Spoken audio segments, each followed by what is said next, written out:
How to sign in to Wells Fargo Online Banking.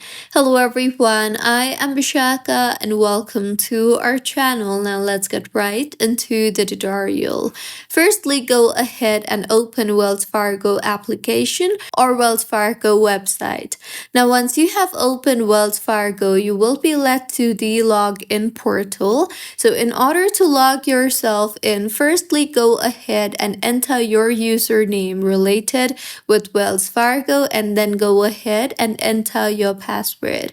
Now, if you want the Wells Fargo app to save your username, you can tap on the checkbox you see here. And if you want to set up a Face ID for Wells Fargo, then you can tap on the Set Up Face ID checkbox.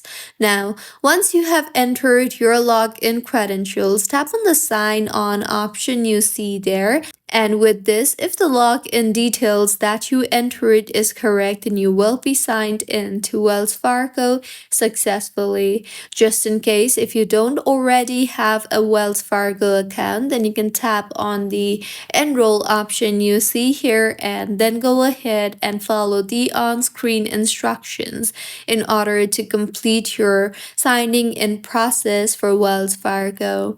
So, this was about how you can log in to Wells Fargo. If you find this tutorial helpful, please like the video and do comment if you have any queries. Also, do subscribe to our channel for more helpful tutorials like this. See you on the next one.